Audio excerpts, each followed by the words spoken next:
제 나이는 61입니다. 저에게는 세상에서 제일 귀한 두 사람이 있습니다. 내 아들과 내 며느리입니다. 참으로 귀하고 소중한 두 사람이 언제까지고 행복하게 잘 지냈으면 했습니다. 그런데 언젠가부터 아들과 며느리 사이에 금이 가 있었습니다. 아들도 내 자식, 며느리도 내 자식인데 아들놈 때문에 며느리가 넋을 놓고 우는 걸 보니 참 마음이 아리고 아팠습니다. 며느리는 제가 어릴 때부터 함께 지내온 나의 둘도 없는 친구의 딸입니다. 그 친구와 저는 어릴 적부터 한 동네에서 살았고 초등학교부터 고등학교까지 함께 다녔습니다. 워낙 가까이 지내다 보니 우리는 서로에게 비밀도 숨길 것도 없었습니다. 속상한 일이 있거나 고민이 있으면 서로 다 털어놓았고 혹시 둘 중에 한 사람이 다른 이와 싸움이라도 나면 어김없이 달려가서 방패막이가 되어주었습니다. 부모만큼 믿음이 가고 형제 자매만큼 가까운 사이였지요. 우리는 결혼도 비슷한 시기에 했고 결혼한 후에도 서로 멀지 않은 곳에 살았습니다. 결혼하고 얼마 지나지 않아 저는 아들을 낳았고 친구는 제가 아들을 낳고 2년 후에 딸을 낳았습니다. 저는 딸이 없어 딸 낳은 친구를 부럽다 했고 친구는 아들이 없어 아들 낳은 저를 부럽다 했습니다. 그러다가 나온 얘기가 사위도 아들이고 며느리도 딸이나 마찬가지인데 둘이 결혼시키면 우리 아들도 있고 딸도 있는 거 아니냐. 둘이 결혼시키면 되겠다 했습니다. 그러자 그 친구는 그거 참 듣던 중 반가운 소리고 기분 좋은 소리라고 둘이 딴 데 한눈 팔지 못하도록 꼭 엮어주자고 하더군요. 그렇게 우리는 서로 누가 먼저랄 것도 없이 아들, 딸의 중매쟁이가 되어서 두 사람의 결혼을 성사시켰습니다. 아들, 딸 결혼식 올리는 날 우리는 얼마나 기뻤던지 서로 끌어안고 덩실덩실 춤을 추었습니다. 이제 손자 태어나면 둘이 같이 손자 손잡고 좋은 데 놀러 다니면 되겠다고 우리는 이제 좋은 일만 남았다 했습니다. 그런데 제 평생지기 친구는 그 약속도 지키지 못하고 너무나 허망하게 세상을 떠나버렸습니다. 어제까지 얼굴 마주보고 웃고 얘기하던 친구가 오늘은 싸늘한 주검이 되어 제 앞에 나타났습니다. 아이들이 결혼하고 1년도 채 되지 않았을 때였을 겁니다. 친구가 남편과 함께 시삼촌 문상을 갔는데 문상을 마치고 돌아오는 길 사고가 났습니다. 그때는 눈이 내리고 며칠이 지난 후였습니다. 국도 커브길에 빙판이 있는 줄도 모르고 운전하다가 차가 미끄러지면서 마주오는 차와 정면 충돌했다고 두 사람은 병원에 옮겨지기도 전에 이미 숨을 거두었다고 했습니다.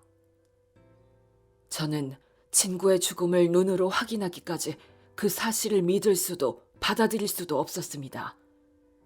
여전히 살아있을 것 같았고 늘 그랬던 것처럼 제 이름을 부르며 집 안으로 뛰어들어올 것 같았습니다.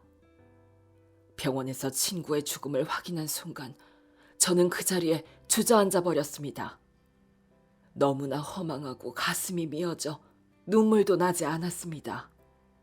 저는 아들 며느리에게 말했습니다. 아닐 거다. 그렇게 떠날 사람이 아니다. 죽었다 다시 살아오는 사람도 있다고 하지 않더냐. 그래서 3일장을 지내는 것이다. 기다려보자. 깨어날지도 모른다. 누가 뭐래도 나는 기다려볼란다. 이 친구가 나하고 한 약속도 안 지키고 이렇게 허망하게 떠날 사람이 아니다. 나는 이렇게 떠나보낼 수 없다. 나는 절대로 이대로는 못 보낸다. 아유. 하지만 친구는 돌아오지 않았고 영영 돌아올 수 없는 강을 건넜습니다. 친구의 장례가 끝나고 난 후 저는 꼬박 보름을 알아누웠고 시간이 지날수록 친구가 옆에 없다는 사실이 너무나 아프게 와닿았습니다. 내가 이렇게 알아누워 있으면 하루에도 몇 번씩 찾아와서 입안에 뭐라도 집어넣어줄 친구인데 그 친구는 제 곁에 없었습니다. 그동안 참아왔던 울음이 쏟아졌습니다. 가슴속에 박힌 한을 토해내듯 울고 또 울면서 친구에게 말했습니다. 아무 말도 없이 떠났지만 나는 네가 무슨 얘기를 하고 싶은지 다 안다. 떠나면서도 제일 밟히는 게 네 딸이겠지. 네 딸을 우리 집에 보내주어서 고맙다. 네 딸은 내 딸이나 마찬가지니 내 아들보다 더 네 딸을 아끼고 사랑해주마. 그리고 나중에 손주가 태어나면 꼭 외할머니 얘기를 들려줄 것이다. 외할머니와 친할머니는 세상에 둘도 없는 친구였다고. 외할머니가 얼마나 재미있고 좋은 사람이었는지 우리 얘기를 옛날 이야기 들려주듯 들려주마. 그러니 지켜보아라. 내가 너와 한 약속을 잘 지킬 수 있도록 지켜보아라.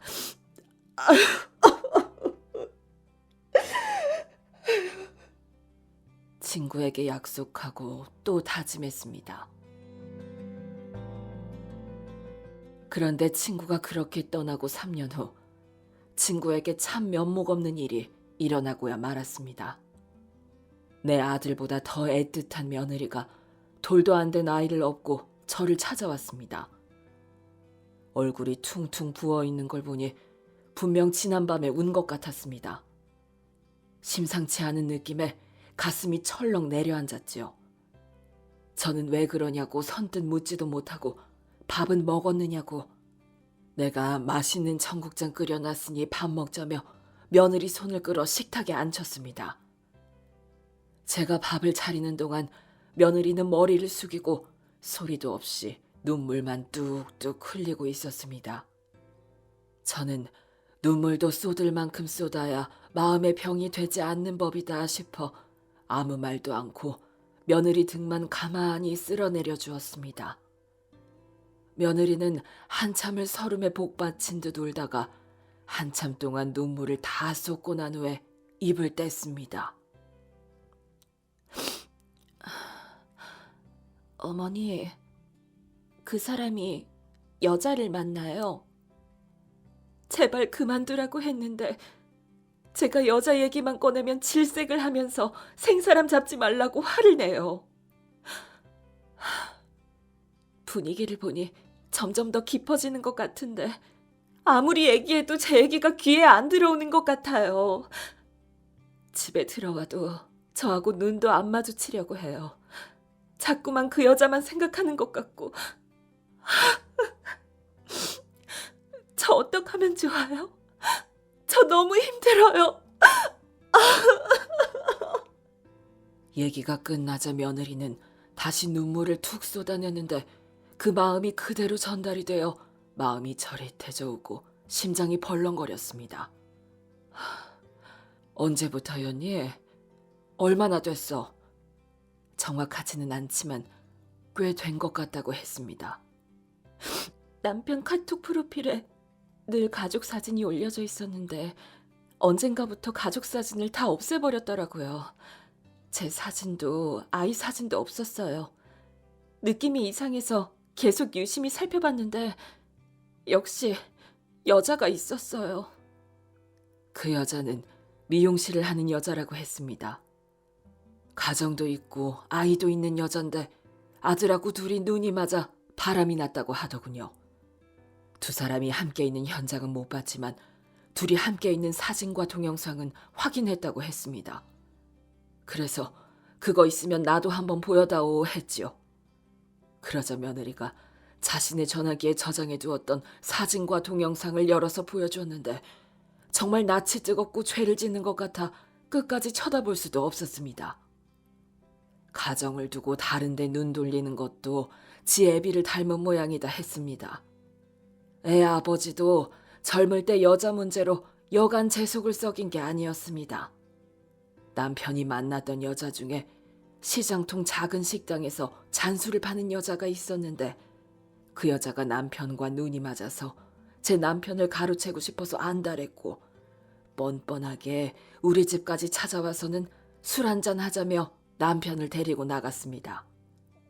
당시에 저는 하도 기가 막혀서 등신처럼 그걸 보고만 있었지 감히 여기가 어딘 줄 알고 왔느냐고 호통 한번 치지 못했습니다. 친구한테 그 얘기를 했더니 왜 그런 년을 그냥 보냈느냐고 가자고 앞장서라고 하더군요. 다시는 네 남편 옆에 얼씬도 못하게 초장에 잡아놔야 한다고요. 그래야 감히 겁도 없이 집에 찾아오는 일이 없을 거라고요. 저는 친구를 앞세우고 그 여자가 장사하는 곳을 찾아갔습니다. 식당에 도착하자 친구는 이런저런 말도 없이 무작정 식당 안으로 들어가 제 대신 그 여자 머리채를 뜯어놨습니다. 그 여자도 보통 악바리가 아니었지만 제 친구와 저를 동시에 당해낼 재간이 없었죠. 친구가 그 여자의 버릇을 단단히 고쳐놓고 얘기했습니다. 너 같은 년이 넘불집 아니니 앞으로 얼씬도 하지 마. 한 번만 더 내 친구 남편 찝쩍거리면 다음에는 머리카락 뜯는 걸로 끝나지 않을 줄 알아? 아주 아작을 내버릴 테니까 조심하고 살아. 그랬더니 그 여자가 서방 없는 년이라고 자기를 함부로 대한다며 억울해서 못 살겠다며 서럽게 울더라고요. 그러자 친구는 다 네가 한 만큼 되돌려받는 거야. 인생 똑바로 살아. 하고는 제 손을 잡고 식당 밖으로 나왔습니다. 그날 두 여자가 싸웠다는 소문이 온 시장에 쫙 퍼졌고 애 아버지는 그 후로 자기 행동이 부끄러웠던지 한동안 두문불출했습니다. 그 후로 여자를 영 안 만나기야 했겠습니까마는 남편은 행동을 더욱 조심하고 대놓고 외박하는 일도 없었습니다.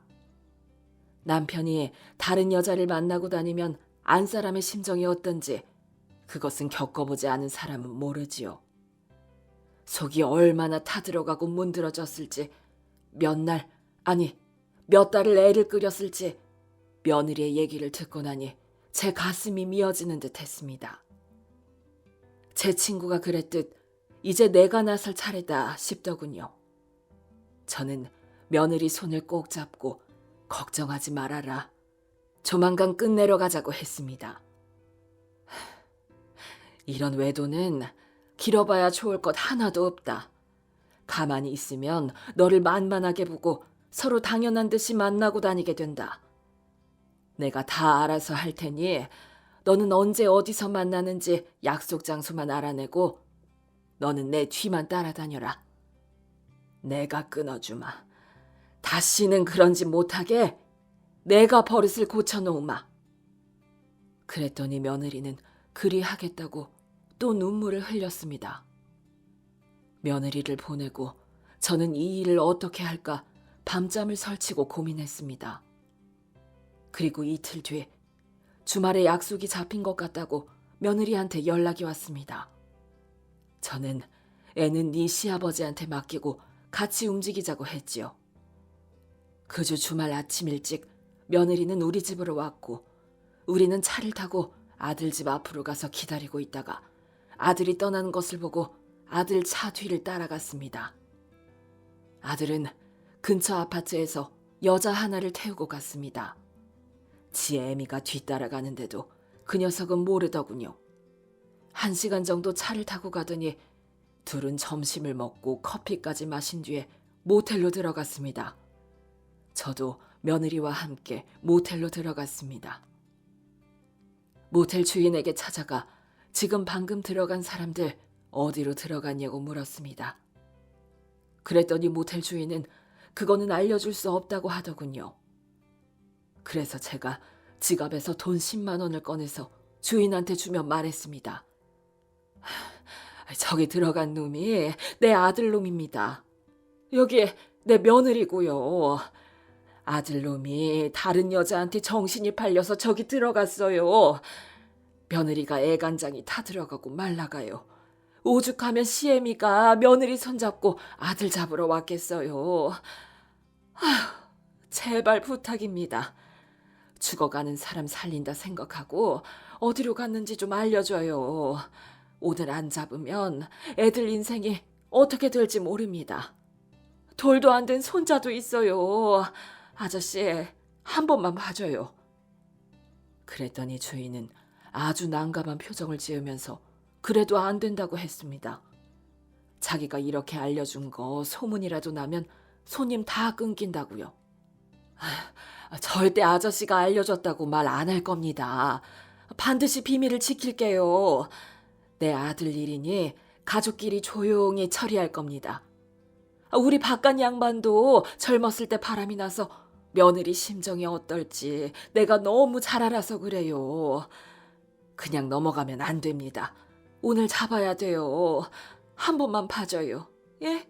제발 한 번만 봐줘요.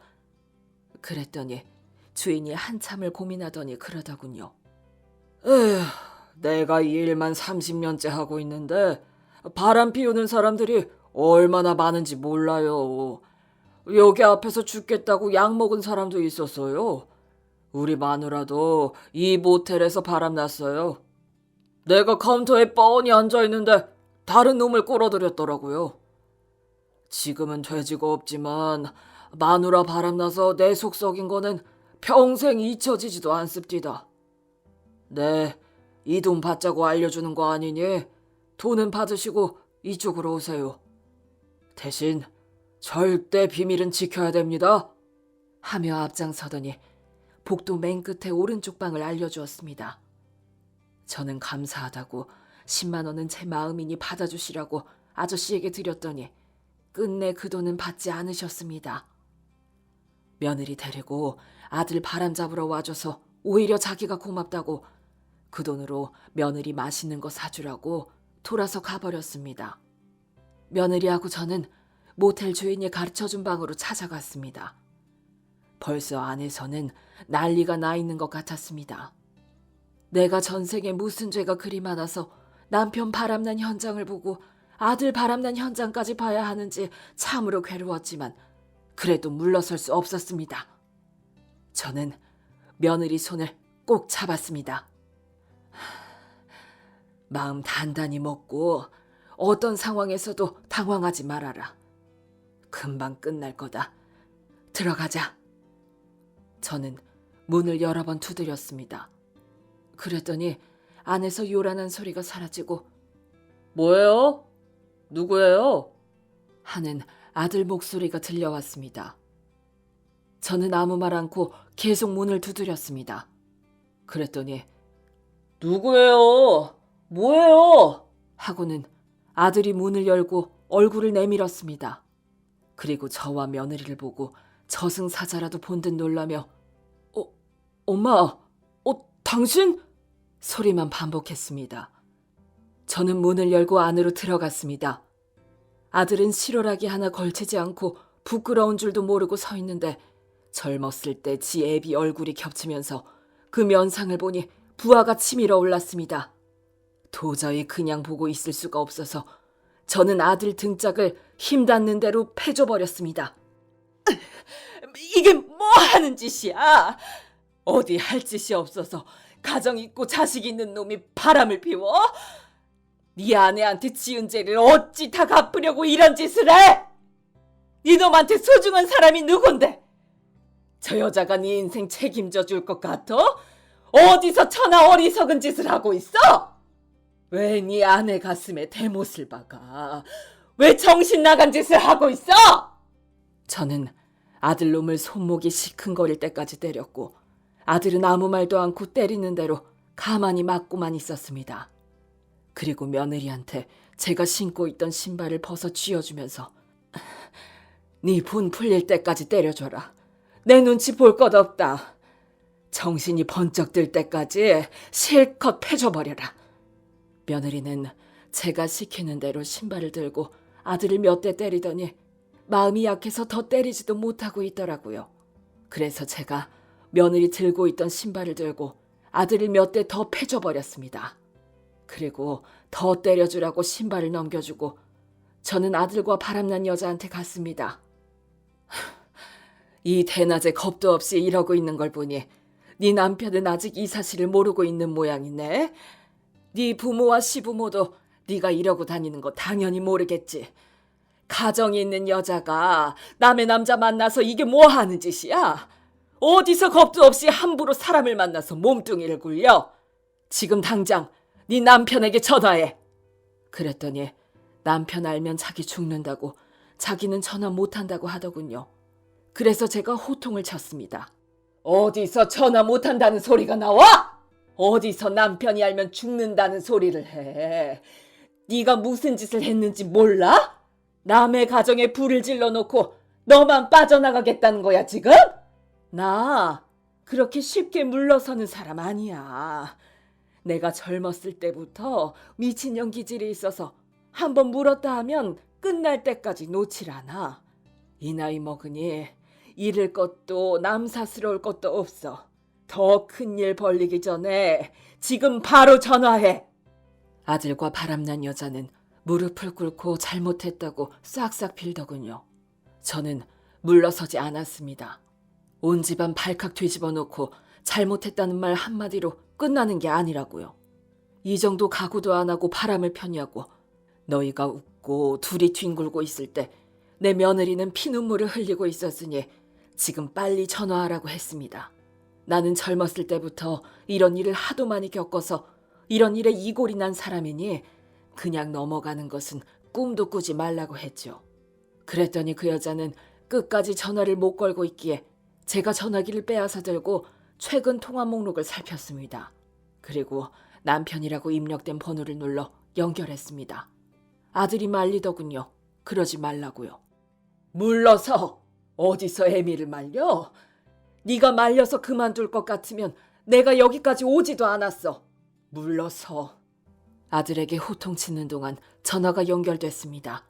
그리고 그 여자 남편에게 얘기했지요. 당신 아내 지금 모텔에 있어요. 당신 아내가 내 아들놈하고 바람이 나서 지금 이 시간에 모텔에 들어와 있으니 데려가요. 그랬더니 상대방은 상황 파악이 빨리 안 되는지 누구시냐고, 그게 무슨 말이냐고 되묻더군요.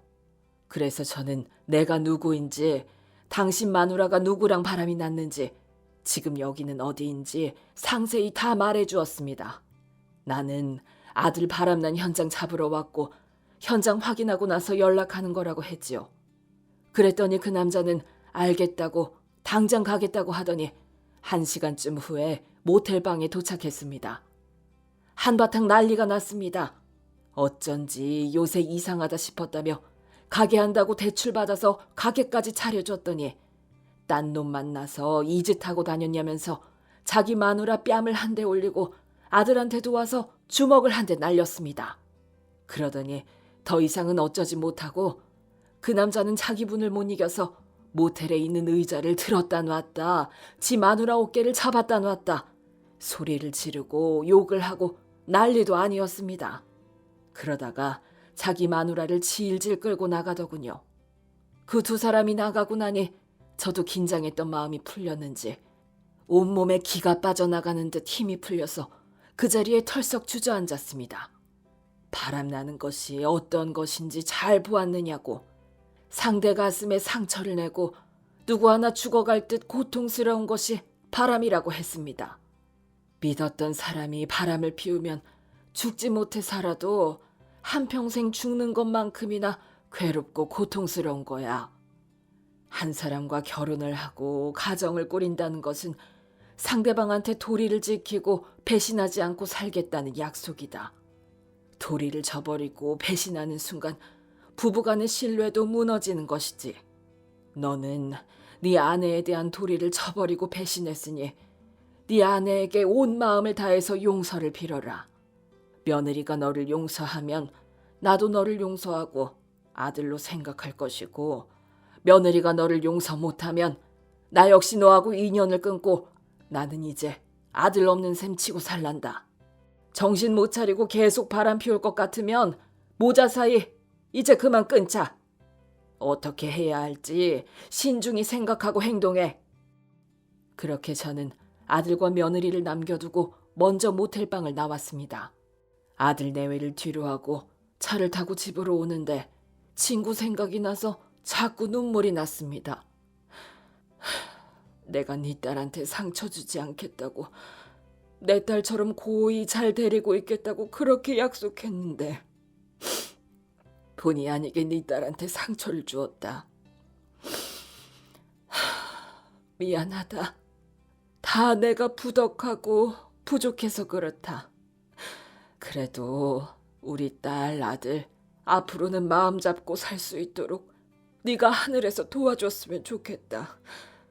이대로 끝나면 그 상처는 평생 가지만 둘이 힘을 합쳐 살아가면 그래도 그 상처는 아물지 않겠니? 며느리의 상처가 아물 수 있도록 네가 도와줬으면 좋겠다. 내가 부탁하마. 내가 부탁하마. 저는 그날 집에 와서 알아누웠습니다. 온몸에 기가 다 빠져나간 듯 온몸이 나른하고 아파왔습니다. 그런데 마음 아픈 것에 비하면 몸 아픈 것은 아무것도 아니었지요. 그렇게 보름이 흘렀을까. 아들하고 며느리가 나란히 우리 집에 왔더군요. 저는 아무 말 않고 두 사람을 바라보았습니다. 아들은 무릎을 꿇고 죄송하다고 앞으로는 그런 일 없을 거라고 했습니다. 그랬더니 며느리는 한 번만 눈 감고 넘어가기로 했다고, 다시 한번 잘 살아보겠다고 했습니다. 앞으로 평생 서로만 바라보겠다 각서도 썼고, 아들이 받는 월급은 며느리한테 다 넘겨서 앞으로 아들은 용돈만 받아 쓸 거라고 하더군요. 며느리는 걱정 끼쳐서 죄송하고 제 마음 알아주셔서 감사하다고 했습니다. 그 얘기를 들으니 가슴에 다 걸려있던 돌덩이가 내려가는 듯한 느낌이 들었습니다. 저는 아들 내외 손을 잡고 내 새끼들 잘했다. 내 새끼들 잘했다. 소리를 100번도 더 해주었습니다. 상대 쪽에서는 이혼하고 우리 아들을 대상으로 위자료 소송도 걸었고, 며느리는 아들과 이혼하지는 않았지만 그 여자를 상대로 역시 위자료 소송을 걸었습니다. 그렇게 아들은 만져보지도 못한 돈 2천만 원을 대출받아서 위자료로 넘겨줬고, 위자료로 받은 대출금은 어떻게든 네가 네 손으로 갚으라고 했습니다. 그리고 며느리한테는 네가 그 여자한테서 받은 위자료는 아무도 주지 말고 너를 위해서 쓰라고 했습니다. 네가 마음이 아팠으니 그 돈은 너를 위해서 써도 된다고요. 그랬더니 며느리도 그렇게 하겠다고 하더군요. 아들은 월급은 며느리한테 넘기고 저녁에 대리운전을 하면서 대출금을 갚고 있습니다. 한 번 잘못된 선택을 해서 안 해도 될 고생을 하고 있는 것이지요. 저도 겪어보고 주변 사람들도 지켜보니 바람이라는 것이 참 그렇습니다. 불어오는 순간에는 한없이 보드랍고 부드러운 것이지만 시간이 지나고 보면 그 바람은 결국 칼바람이 되어 다시 돌아오더군요. 지나고 돌아보면 결국에 남은 것은 상처뿐, 참으로 허무하고 허망한 것이 바람이었습니다. 세상의 젊은 사람들, 살랑거리는 바람에 현혹되지 말고 그 뒤에는 칼바람에 상처가 있다는 것을 기억하고 부디 자기 가족 챙기면서 살기를 바랍니다. 얘기 들어주셔서 고맙습니다. 모두 건강하시고 행복하시길 바랍니다.